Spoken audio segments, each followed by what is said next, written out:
Help me. It's the summer of 1980. Marcus Holloway has heard every kind of caller on his late night radio show. Lonely hearts, conspiracy theorists, even the occasional drunk. But tonight is different. Marcus leans into the mic, chuckling. Welcome to Night Wave Radio, where the music never stops, even when it should.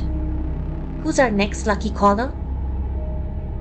He doesn't notice the chair in the corner, the one that isn't supposed to be there. Far, far away, a pale hand reaches for an old rotary phone. Back in the studio, Marcus looks at the clock, a minute to midnight. The call started on a Tuesday at the stroke of midnight. Always the same voice, soft, desperate, a woman. She never gives a name, just a request.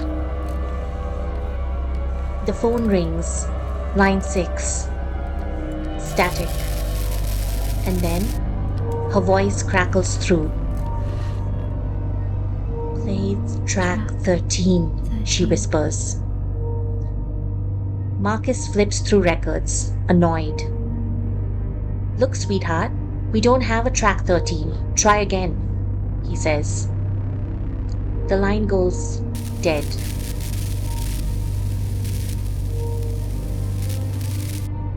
This night is different. His curiosity peaks. He heads to the archives and rummages through stacks of records. In a dusty corner, his flashlight beam catches something. A single vinyl covered in dust. Tucked behind decades of forgotten hits, the red letters peeling. Track 13. His torch flickers. He heads back to the studio. Marcus pulls the mic closer. Guess what? I found it. This one goes out to you, track 13, girl. The needle drops. A slow warp tune fills the studio. At first, it's just music. Then, the singing begins. Slow, haunting. Marcus feels a cold chill run down his spine. The hairs on his arms rise. Is he being watched? He shifts nervously in his chair. Suddenly the mic picks up a second voice, humming slowly along. His eyes dart up as he spots a reflection behind him, a woman in white, singing. Marcus spins around. The room is empty, but the air, it's freezing. A breath fogs the mic. Slow, steady, closer, louder. His eyes widen. Marcus feels a breath on the nape of his neck, and then a whisper in his ear. You shouldn't have played it. He yanks off his headphones, but the record skips, looping her words. Shouldn't have, shouldn't have, shouldn't have. The lights flicker. The studio door creaks open. He stumbles out of his chair. A figure in white stands before him. He squeezes his eyes shut and then opens them wide, hoping the figure that creeps toward him is just a figment of his imagination, just a nightmare. But she moves closer, closer, closer. He turns on his heels, rushes to the door. He runs to the hallway, but every time he moves forward, the music grows louder.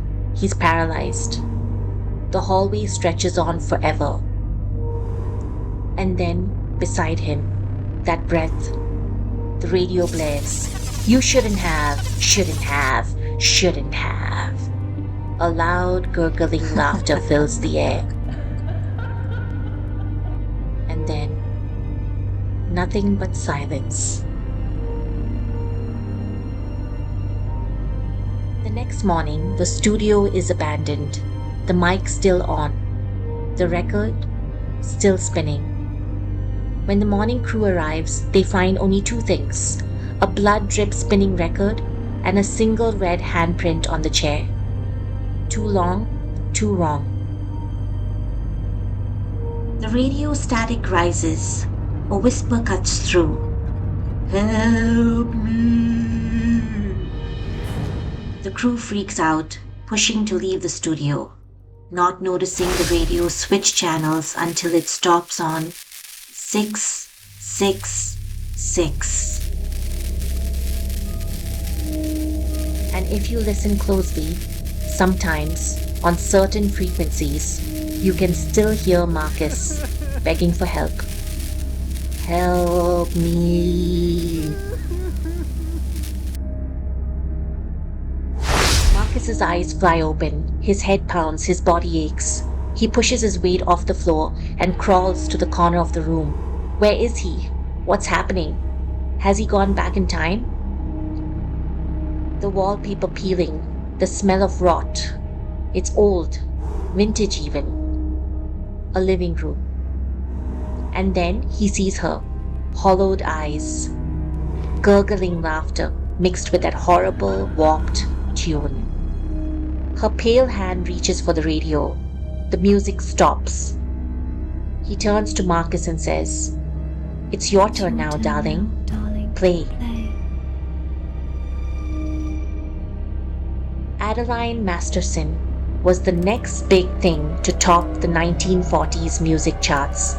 Every song she released was a hit. That was until track 13.